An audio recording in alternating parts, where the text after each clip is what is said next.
I'm Jasmine Queen, and welcome to the Ingles table. Today we're going to be making 3 cheese pasta with grape tomatoes and spinach. I got everything I need from my local Ingles, so let's get started.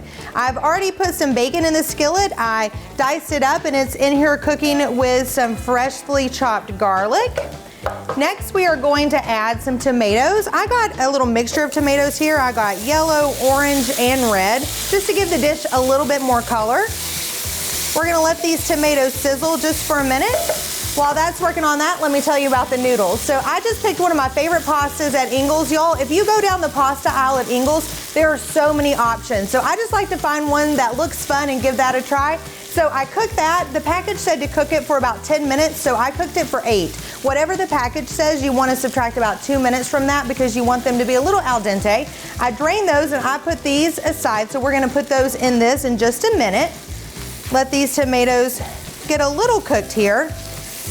And this dish, y'all, is so good. Let me tell you where I got it. So I had a foreign exchange student that lived with us from Brazil this past year, and her mother came here to visit.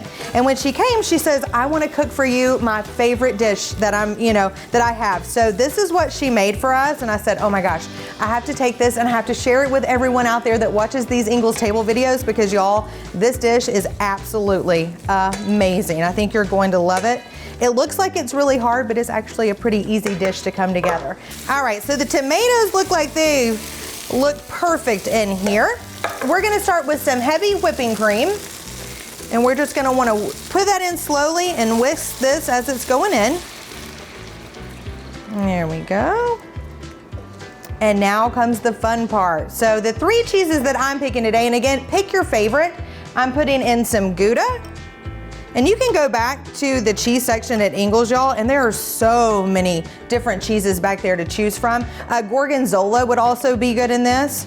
So you can really kind of try a lot of different things to get the one that your family likes the most. We have some Gruyere. And then we're gonna put in some Parmesan Reggiano. And I got the big blocks of cheese, y'all, and then just hand grated them. If you wanted to, you could get some that were already shredded, but I don't know, to me it just tastes better if you shred it yourself. So that's what I did here. And then you want to get this all whisked together. There we go. It takes a minute to get the cheeses all melted. But this comes together super quickly. And again, it looks like it's a really complicated dish, but it's not. But we don't have to tell that secret to everyone, right? If somebody comes over, we can just say, oh my goodness, I worked all day on this. They don't have to know. It only takes 10 minutes. All right. And make sure the cheese is all melted. And while this is melting, we're gonna throw in a little bit of salt and pepper. Give it another good whisk. And then we're gonna put in some spinach. And y'all remember that spinach shrinks after it's been cooked, so it's gonna look like a lot of spinach, but it's not gonna be as much as you think it is. Once it starts to wilt, it's really gonna shrink in here. And if you don't want spinach, you don't have to add it, but I think it kind of gives it a little bit more color. And our next step is we're gonna pour our noodles in here.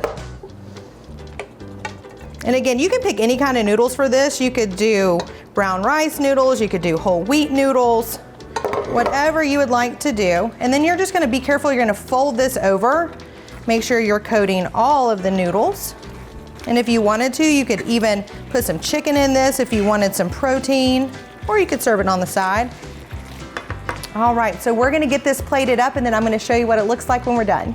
All right, y'all, I have this put in a bowl and now we're gonna top it with, guess what, even more cheese. So I just saved some of the cheese I shredded earlier. So I'm just gonna put a combo on here of the 3 cheeses.